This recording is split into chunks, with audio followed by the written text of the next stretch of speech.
Hey, everybody, welcome to the Starting a Counseling Practice podcast, where we interview amazing therapists from all over the world on how they started their private practice. Today is going to be just a teensy bit different.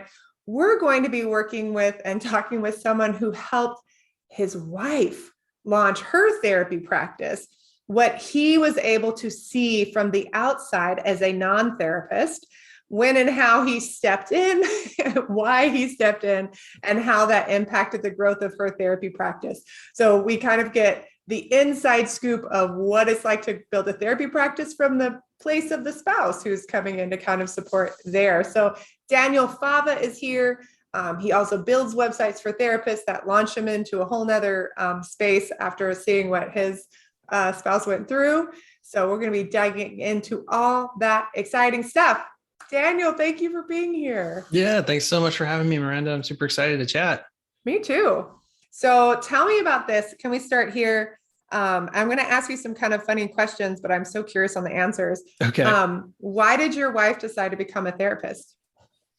Oh, that's a good question. I'd have to go back and ask her. It's been a while since I sort of visited that part of her story. It's been a while.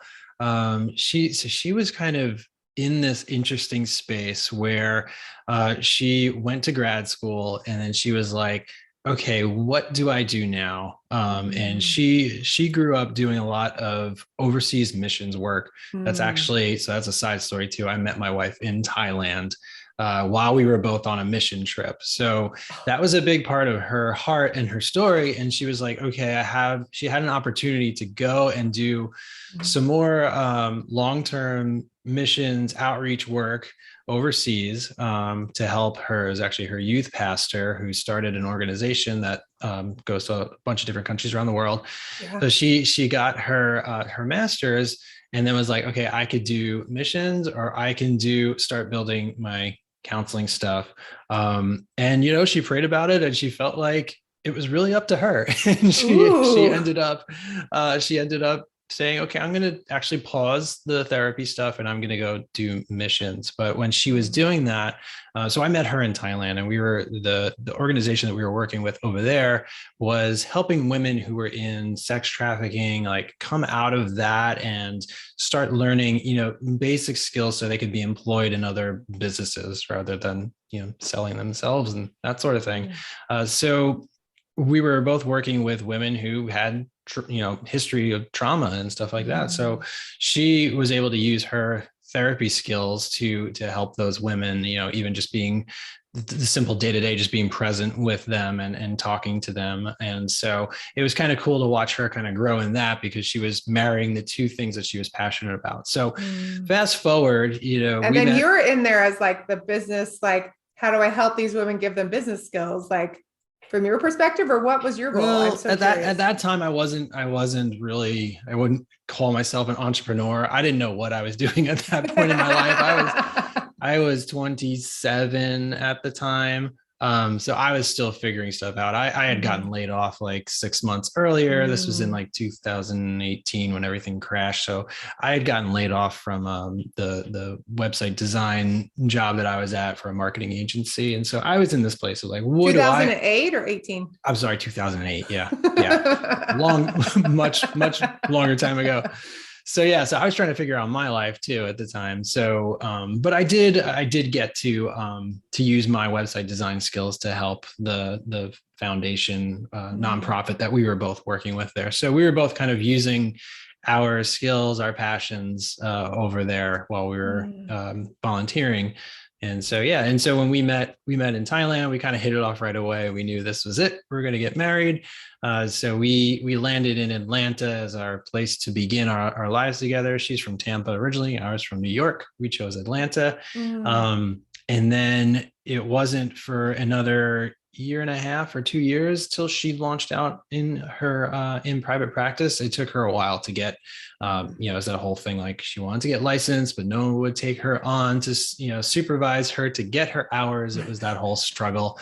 And so it took a little while to get going. But then in like 2011 or so, she worked for a group practice first, and then she decided that she needed a change. It wasn't the location was terrible, the leadership was terrible. So she launched her private practice, still under another therapy practice, but it was more like, she was in charge of her marketing. She was the one who had to have her own website. And so that was kind of where I stepped in finally and started using my WordPress and design skills to get her website online, to start helping people find her. And so that was a fun time for me, because it's like, I get to use this stuff that I've been practicing and use it for my wife and for, to help us out and help her out, help her launch. And so it was a super simple, looking back, pretty crappy website, based on what we do now in my agency. It's a very simple website, but it had the right content and the right copy on that website, and just so many people would be like, I really was really resonating with the copy that you had on your website and the pages and all that stuff. I want to pause there, because I think that is something that a lot of people overestimate, the impact of a beautiful website versus a compelling website. And when I say compelling, I'm really talking about the content and like the messaging of it, that people overestimate. If I get the right images, if I choose the right colors, if I have the right font, and it doesn't want to be basic font, we got to make it fancy or whatever the thing is, that's what's going to compel people to call. But here's a great example of it. All of that is great. It is lovely. And what really draws people in is a compelling message. So what was that part like, helping her develop that compelling message? Did she come naturally to it? Did you guys work together on it? Like, how did you guys figure that out? Yeah, it kind of came pretty naturally and organic. And at the time, I don't even know if Squarespace existed. So there wasn't a lot of therapists or private practice websites out there that were like, oh, wow, this is beautiful. This is simple. This is easy to use. It was a lot of really crappy websites that were very clinical. I come from a design and an art background. And so like, I make a lot of quick judgments of businesses, restaurants, everything based on their design. And so it was like, I really wanted her website to be really representative of her personality. She's also pretty she loves design, she loves color, she's probably better at color stuff than I am. So we really wanted to make sure it really like reflected her. So it was a little bit more on the artistic side, and had just more illustrations than even pictures of people at the time. And she wrote the copy, and it was really like, she just wanted to be conversational. So we just really shot for that conversational piece rather than the overly clinical piece of it, and like just too much information. And I think from sort of the get-go, we were really focused on, who does she want to attract, even though she was, still figuring that out for herself. She kind of knew the type of person that she wanted to attract. And so it was that sort of like laid back, conversational, helpful and warm presence and messaging that she kind of carries. And so we just tried to capture that. I didn't know what I was doing with SEO or anything like that. Like we just put it out there, but I think at that point, SEO was like, there wasn't a lot of competition then. So if you had a website and you had the wherewithal to like even just list where your city was, or say the word counseling or therapy, Google would be like, cool, thank you. And they would put you on the first page of Google. I think now you have to do those things and kind of convince Google like, hey, actually, like, I'm really rad. People are really going to like my stuff to get to that first page, depending on how much competition is there. I had to look it up because I was like, wait a minute. I started my first Squarespace site really early. So Squarespace was actually done in like 03, 04. Oh, really? Okay. Right? Yeah. So I had a Squarespace site. My first couple were on WordPress or Google Sites, but I moved to Squarespace pretty quickly. I think like 2010, 2011. So, but it was definitely not WordPress was still the standard out there, even if it wasn't super pretty. Oh, the Yeah. Squarespace wasn't that pretty then either. Like Yeah, it was pretty it was all basic, and right. Yeah. yeah, and they likely obviously have grown so much, and Yeah. so I probably didn't catch wind of their marketing until a little bit later. But yeah, I'm surprised it's been around that long. That's awesome. Right. Yeah. It's been a minute. Yeah. So when you, as you started seeing that impact, how did that impact your wife professionally and personally to have people reaching out and saying, oh my gosh, like this message really hits? Like, how did that impact just her? Yeah, I mean, it really it helped her get her first clients, really, because it was pretty slow going at first, and it's kind of like Mm. you put the website up, and you just kind of like, are we doing the right things? Like, I'm doing what I know, which is create a great looking website that has the right, has good content to it. Mhm. I was more focused on like the design than the marketing back then. And so I was just kind of doing what I knew, and it took a little bit of time. I don't know exactly how long it took to, Mhm. from the websites up to I have my first client, but it happened, and it was kind of like a snowball effect where it was like she got Mhm. one, and it's kind of, and I guess her confidence starts to increase, so then she gets another and another, and she's getting better at doing the consultation calls and stuff like that, and finding the right fit people. So it really got her first, Mhm. her first handful of clients. And Mhm. for me, having built the site, and just she would be like, yeah, I spoke to another person today who was like, I really liked your website. And I was like, okay, Mhm. cool, like that's awesome. Like it was just kind of just a reminder to me, like the things that we focused on are actually resonating with the people that Mhm. she wants to work with. Mhm. And at what point did you start to think like, you know, I want to help other therapists like have this experience? When did that happen and why? So that was yeah, that was like more like 5 or 6 years later. Mm. Yeah, it took me a while, and I didn't do a lot of freelance work. I worked for 5 years at a nonprofit called CARE that's headquartered in Atlanta. Mm-hmm. And they help empower women around the world to escape poverty through different programs that they do. And so I was working there. I started as a contract employee, and then went to full-time website designer, and kind of did the whole like climb the ladder sort of thing. And Mm-hmm. by the end of it, I had one person who I was managing, and I was the manager of user experience is what it was called. And so I worked on the fundraising team and managed all the websites that they had that were related to fundraising. Mm-hmm. And so it was a great organization, great people, but the structure and the bureaucracy of it just got, I was exhausted. And so Oh. I was starting to hit a point where I was just completely burned out, and I wasn't doing creative things anymore. I was just mostly Mm. in meetings, and meetings about other meetings before we have this meeting, and all of that stuff. And it And then we'll was, have an annual retreat to talk about what meetings we will yeah, be. exactly. Yeah, all of that stuff. So I was just, my passion and focus there was plummeting, and it wasn't really rewarding anymore. And was starting to get just exhausted and depressed, and just having to drive about an hour in Atlanta traffic each day and stuff Mm. like that. And so I was starting to just not, I wasn't feeling fulfilled. And so I started listening to just every podcast I can get my ears on about online marketing, because I did always have this entrepreneurial thing where I love to create things. I love to think about ways to create income streams. And even since I was 9 years old with a paper route, just doing it Mm. was exciting to me. And so I kind of came back to that. And I mean, it must have been probably like a year. I was uh, just daily coming up with ideas of, I could launch a business that does this, or I could do this. And like, so it's just kind of like creating that repository of ideas, Mhm. and just seeing like what actually resonates and what sticks. And I don't know exactly when the moment hit. I think it was probably like 2015.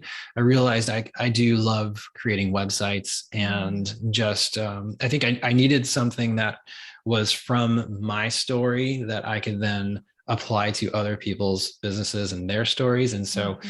knowing that I helped build Liz's website, my wife's website, and that sort of was part of her story, that resonated with me because then I can now tell the story. And also just, she's kind of like my guinea pig. So I can try things out with marketing and SEO and new services that we offer. And so it created that sort of excitement and confidence there. So, so in 2016, I started a website called createmytherapistwebsite.com. It started as a blog, as sort of a training ground for me to see if I could reach my ideal clients and reach more therapists.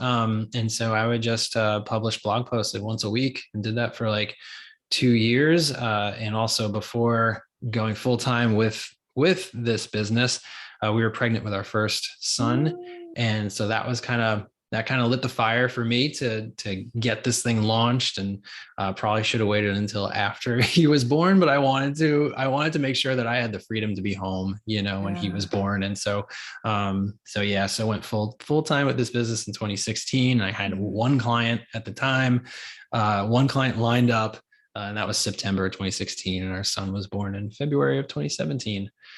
So it started as a blog, with doing some website design. I was doing all the stuff, and also was really thinking that the focus of the business was going to be online courses and training and building an audience and webinars and all that fun stuff, which it was for a while. But I've kind of shifted in the last 2 years to really focusing on working with less people on bigger projects, website projects, SEO, getting their email marketing funnel set up, that sort of thing. And because again, I was realizing like, oh, this isn't actually giving me a lot of energy. It's kind of sucking my energy, like the whole, doing the launches and the building all the funnels and stuff. It's fun. And I'll probably get back to it. Daniel, it's a passive income stream. Yeah. Yeah, it's a lot of work. That's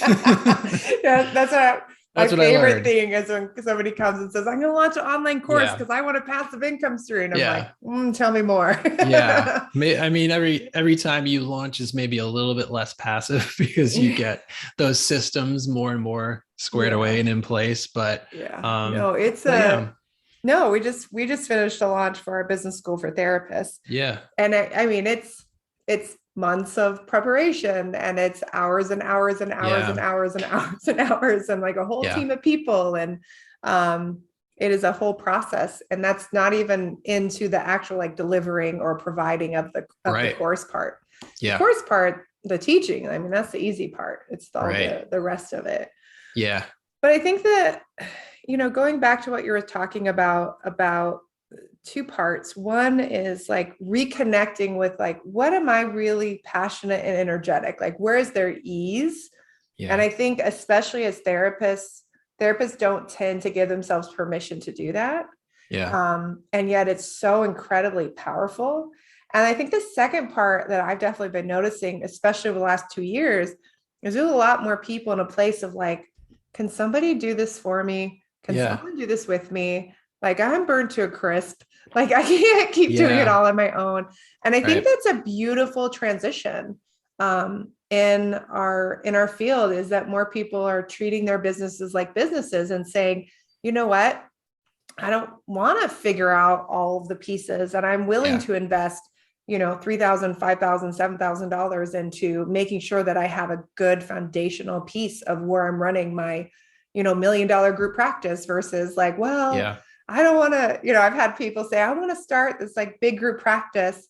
And I, say like, oh, hey, business school, we'll give you a template. We'll get you all set up, what have you. And they're like, well, it's $20 a month for the website. Like, that seems like a lot. I'm like, you want to grow $1 million plus group practice, but you're concerned about $20 a month.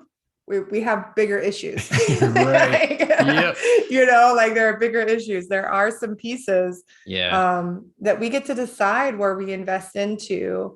And we get to like start to learn and understand. So I just think I think it's such a beautiful thing. Yeah. I think that was it was a learning curve for me with, trying to help this community of therapists, because at first I thought, we're going to do online courses. It's going to be for the people starting out and show them how to DIY their website, which sounded like a great idea. And there are plenty of those people who are in that place, but a lot of people, I could just see like it was it was really like a test. It was like people were just running into the technical issues and stuff, and more people were asking me, "Can you just do this for me?" And I found like it was just taking a lot of my time and focus for individual people, even though I thought, oh, this is going to be more of like a group thing. And so the sort of DIY wasn't really working for that particular piece of what I feel like I can help people with. And so, and maybe there was that shift, as people are starting to learn to invest more, less people were opting in for the courses. And so it's just kind of like, okay, I think I need to shift and focus on building more of an agency so that we can go a little bit further with websites. And I was kind of reaching the end of what I knew about WordPress, and it wasn't again, I wasn't feeling as fulfilled being in the code and solving all of these coding issues and stuff. And so found some developers, and now we have a project manager and 2 developers and a virtual assistant. We're hiring an SEO person. So it's morphed into more of an agency, which I didn't think I was going to set out to do. But that's really like the focus right now. And I think I probably will get back to teaching, but it would probably be more in a done with you live training sort of scenario. Yeah. So that's kind of where things have kind of grown into now. It's such a funny thing. So our Kelly and I, we did our first course, and it was build your website in 30 days. And we had people go through ambitious. Ambitious. And actually the people that did it loved it, and they did it in 30 days. And it was like writing their content, like all the stuff. Like we did a little magic because it was on Squarespace. It took a lot of the coding and technical pieces out of it. Yeah. But we would spend 2 to 3 hours trying to convert one person to purchase this $300 per course. And it was just like this, like, what is happening? Like we're like stuck in this loop. Yeah. And more people would just say, can you just build it for us? And there was a moment where we're like, are we going to be a website agency? And then we're like, no, like we love websites. We do all kinds of stuff in people's websites, but it was too narrow for us. We wanted to look at the bigger picture of the sustainability of people's businesses. Yeah. Okay. So we've been talking for way too long. I know people are, this is what happens. We just get so excited. Yeah. What would be your biggest piece of advice to a therapist that is in this place of trying to figure out how to navigate the next iteration of their website, right? Like you said, you work on bigger projects. So you're more the person, hey, I've had this great solo practice for a long time. I'm going to expand into a group practice and I want to like outsource. I don't want to do the website. What would be your advice to that person?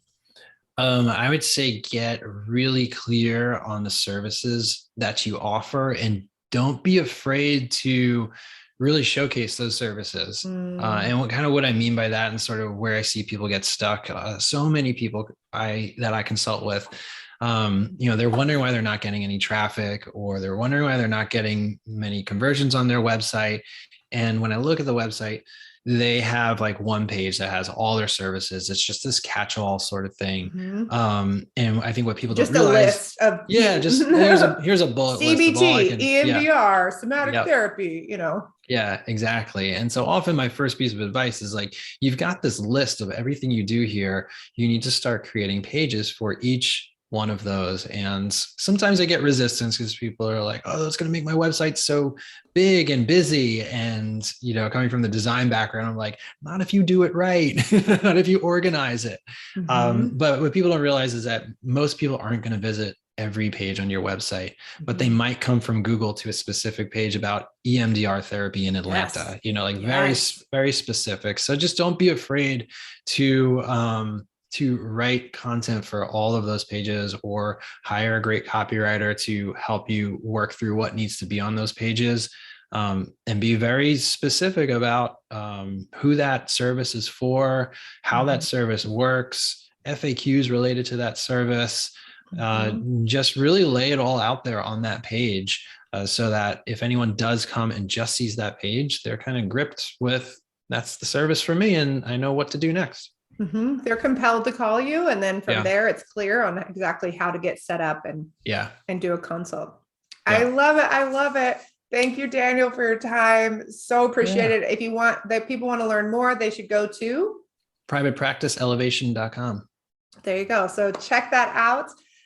You can also check out the show notes at zynnyme.com. Of course, if you need support in growing, launching, or revamping your solo or group practice with all the things, check us out at zynnyme.com. Get our newsletter, and we're here for you.